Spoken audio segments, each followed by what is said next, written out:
Hello everyone, অনুশীলনী ফটিমৰ মানৰ question number 8 ৰ সলিউশনটো আজি এই ভিডিওটোত আমি ডিপলি ডিসকাস কৰিম so without any waste of time let's get স্টাৰ্টেড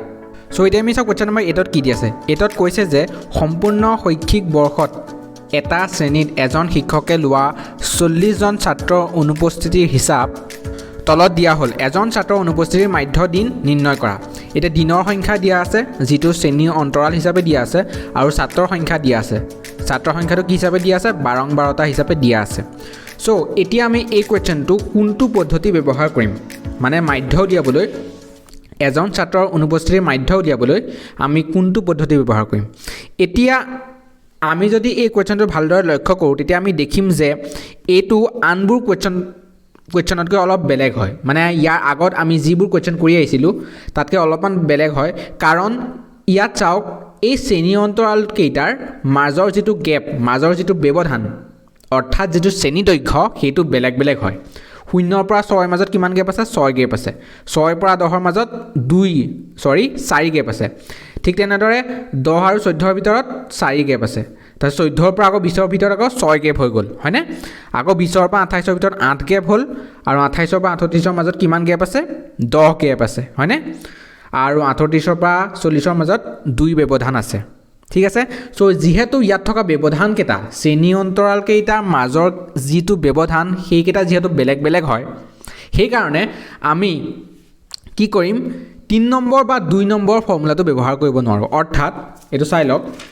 অৰ্থাৎ আমি বিবেচিত মাধ্য পদ্ধতি আৰু ঢাপ বিচ্যুতি পদ্ধতি আমি ব্যৱহাৰ কৰিব নোৱাৰো বিশেষকৈ আমি ঢাপ বিচ্যুতি পদ্ধতি ব্যৱহাৰ কৰিব নোৱাৰো বিবেচিত মাধ্য পদ্ধতি ব্যৱহাৰ কৰিব পাৰিলেও ঢাপ বিচ্যুতি পদ্ধতি আমি ব্যৱহাৰ কৰিব নোৱাৰো কিন্তু পৰাপক্ষত মই এতিয়া কি কৰিম প্ৰত্যক্ষ পদ্ধতি ব্যৱহাৰ কৰিম কাৰণ ইয়াত থকা যিকেটা নাম্বাৰ হেকেটা ইমানো ডাঙৰ নহয় হয়নে নহয় 11 10 7 হয়নে নহয় 11 10 7 4 3 এনেদৰে আছে হয়নে সো আমি 1 নম্বৰ পদ্ধতিটোৱে ব্যৱহাৰ কৰিব পাৰোঁ যেটো কি হয় প্ৰত্যক্ষ পদ্ধতি হয় ঠিক আছে সো মই প্ৰত্যক্ষ পদ্ধতি ব্যৱহাৰ কৰিম আৰু ইয়াৰ মাধ্য উলিয়াম সো কোৱেশ্চন এটৰ পৰা আমি যিখিনি ডাটা লিখি ল'ব লাগে সেইখিনি মই লিখি লৈছো দিনৰ সংখ্যা লিখি লৈছো যেটো শ্ৰেণী অন্তৰাল হিচাপে দিয়া আছে সেইখিনি লিখি ললো আৰু ছাত্ৰৰ সংখ্যা কেটাও লিখি ললো ঠিক আছে যেহেতু ইয়াত থকা শ্ৰেণী অন্তৰাল কেটাৰ মাজৰ যেটো ব্যৱধান মানে শ্ৰেণী দৈৰ্ঘ্য কেটা যেহেতু প্ৰতিটো শ্ৰেণী অন্তৰালত বেলেগ বেলেগকৈ আছে সেই কাৰণে মই 1 নম্বৰ পদ্ধতিটো ব্যৱহাৰ কৰিম যেটো কি হয় প্ৰত্যক্ষ পদ্ধতি হয় ঠিক আছে সো প্ৰত্যক্ষ পদ্ধতি ব্যৱহাৰ কৰিম এতিয়া আৰু হেতৰ মতে সূত্ৰটো কি আছিল সিগমা fi ডিভাইডেড বাই সিগমা fi মানে আমি সিগমা fi ভ্যালুটো উলিয়াব পাৰিম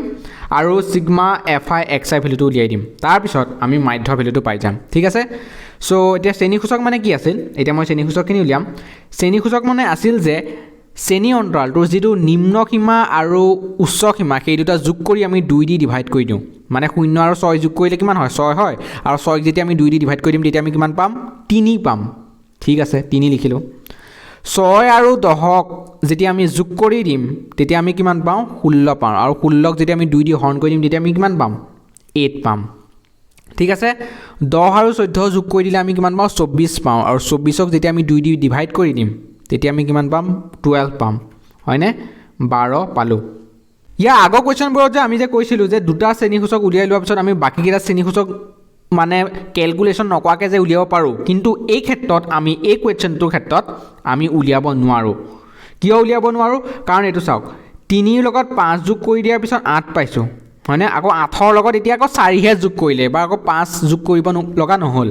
মানে 4 যোগ কৰি দিলেহে 12 পায় ঠিক আছে 3 ৰ লগত 5 যোগ কৰিলে 8 পালো সো 8 ৰ লগত 4 যোগ কৰিলেহে 12 পালো মানে যেটো মানে শ্ৰেণী সূচক কেইটাৰ ভ্যালু এটা সমান ব্যৱধানত আগবাঢ়ি গৈ থকা নাই হয়নে বেলেগ বেলেগ ব্যৱধানত হে আগবাঢ়ি গৈ আছে হয়নে নহয় কাৰণ 3 ৰ লগত 5 যোগ কৰি দিয়াৰ পিছত 8 পাইছো সো 8 ৰ লগত এতিয়া 4 যোগ কৰি দিওতেহে 12 পাইছো হয়নে মানে 4 আগবঢ়াৰ পিছতহে ইয়াৰ পিছৰটো শ্ৰেণী সূচক আমি পাইছো সো এতিয়া চাওক শ্ৰেণী সূচক কেইটা ভ্যালু আমি এতিয়া ক্যালকুলেশন নকৰাকে উলিয়াব নোৱাৰো ইয়াৰ আগৰ কোৱেশ্চন কেটা যে আমি যে কৈছিলো যে দুটা শ্ৰেণী সূচক উলোৱাৰ পিছত আমি ইয়াৰ পিছৰ কেটা শ্ৰেণী সূচক এটা নাম্বাৰ প্লাস কৰি গৈ থাকিলে আমি পাম হয়নে নহয় কিন্তু এই ক্ষেত্ৰত আমি হেতু কৰিব নোৱাৰো এই ক্ষেত্ৰত আমি সম্পূৰ্ণ ক্যালকুলেশন কৰিবই লাগিব শ্ৰেণী সূচকটো পাবলৈ কাৰণ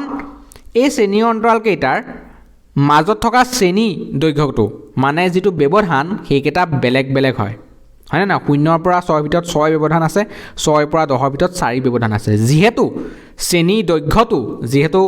বেলেগ বেলেগ ওলাই আছে সেই কাৰণে আমি শ্ৰেণী সূচকটো উলিয়াবলৈ সম্পূৰ্ণ পদ্ধতিটো ব্যৱহাৰ কৰিব লাগিব মানে শ্ৰেণী অন্তৰাল উলিয়াবলৈ আমি সেই সূত্ৰটোৱে ব্যৱহাৰ কৰিম কি আছিল মানে শ্ৰেণী অন্তৰালটোৰ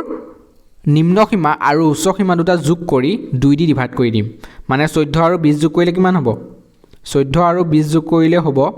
34 আৰু 34ক যেতিয়া আমি 2 দি ডিভাইড কৰি দিম তেতিয়া আমি কিমান পাম 17 পাম ঠিক আছে সো 17 লিখি দিলো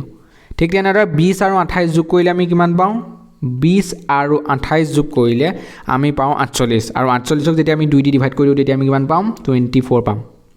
সো 28 আৰু 38 যোগ কৰি দিলে আমি কিমান পাওঁ 8 16 হৈ গ'ল আৰু 3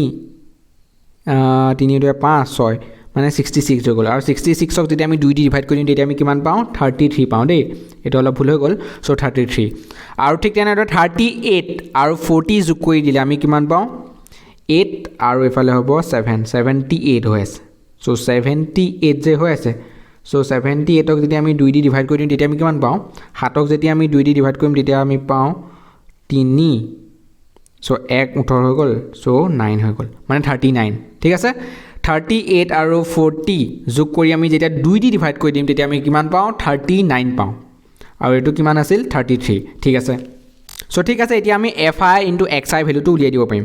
fi * xi কৰিলে কিমান পাম আমি মানে 11 * 3 কৰিলে 33 পালো 10 * 8 কৰিলে আমি পাম 80 ঠিক আছে আৰু 7 * 12 কৰিলে 7 * 2 = 14 হ'ব আৰু এফালে হৈ গ'ল 8 সো 84 হৈ গ'ল 4 17 গুণ কিমান হ'ব 4 7 গুণ হৈ গ'ল 28 2 আৰু 6 হৈ গ'ল 68 পালো ঠিক তেনেদৰে 4 * 24 কৰিলে 4 4 গুণ 16 1 4 2 গুণ 8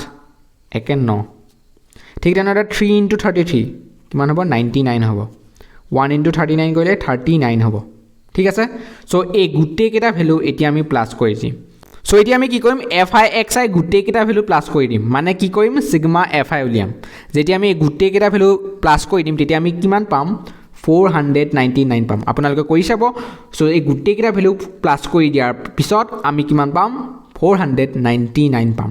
আৰু সিগমা fi মানে এই গুটেই কেটা ভ্যালু প্লাস কৰি দিম ছাত্ৰৰ সংখ্যা মানে টোটেল ছাত্ৰৰ সংখ্যাটো কিমান হ'ব 40 হ'ব আৰু এটো প্ৰশ্নটো দিয়াই আছিল 40 জন ছাত্ৰৰ কথা হয় না সো প্ৰশ্নটো কৈছিল যে টোটেল ছাত্ৰৰ সংখ্যা কিমান 40 সো এই কেটা প্লাস কৰিলে আপোনালোকে কিমান পাব 40 পাব সো সিগমা fi পালো 40 আৰু সিগমা fi xi পালো 499 সো এতিয়া আমি জাস্ট মাধ্য সূত্ৰটোত এই ভ্যালু কেটা পুট কৰি দিম মানে সিগমা fi xi জায়গাত কি কৰিম আমি 499 লিখিম আৰু সিগমা fi জায়গাত আমি কি লিখিম 40 লিখিম সো 40 দি যেতিয়া আমি 499ক যেতিয়া আমি 40 ৰে 499ক হৰণ কৰি দিম তেতিয়া আমি কিমান পাম 12.475 এতিয়া আমি 12.475ক আমি কেনেদৰে লিখি দিব পাৰো এনেদৰে লিখি দিব পাৰো 12.48 বুলি লিখি দিব পাৰো হয়নে দশমিকৰ পিছত দুটা নাম্বাৰ হিচাপে লিখিলে 75 দি আছে হয়নে নহয় সো 75ক আমি 8 বুলি লিখি দিলো মানে 12.48 হ'ব এনসাৰ ঠিক আছে সো মাধ্য কিমান ওলাল 12.48 প্ৰশ্নটো খুদিছিল যে এজন ছাত্ৰৰ অনুপস্থিতিৰ মাধ্য দিন কিমান সো এজন ছাত্ৰৰ অনুপস্থিতিৰ মাধ্য দিন কিমান হ'ব 12.48 হ'ব আজি ভিডিওটো ইমানে আজি আমি কোৱেশ্চন নম্বৰ 8 ৰ সলিউশনটো ডিসকাস কৰিলো নেক্সট ভিডিওত আমি এপিসোড এটা সলিউশন ডিসকাস কৰিম যদি আপুনি এই চেনেলটো নতুন আহিছে তেতিয়াহ'লে প্লিজ সাবস্ক্ৰাইব কৰি ল'ব কাৰণ ক্লাছ 10 ম্যাথমেটিক্সৰ বিভিন্ন ভিডিও এই চেনেলটোত আহি থাকে সো প্লিজ সাবস্ক্ৰাইব নেক্সট ভিডিওত আমি এপিসোড এটা সলিউশন ভালদৰে ডিসকাস কৰিম সো ভিডিওটো চোৱাৰ বাবে আপোনালোকক বহুত বহুত ধন্যবাদ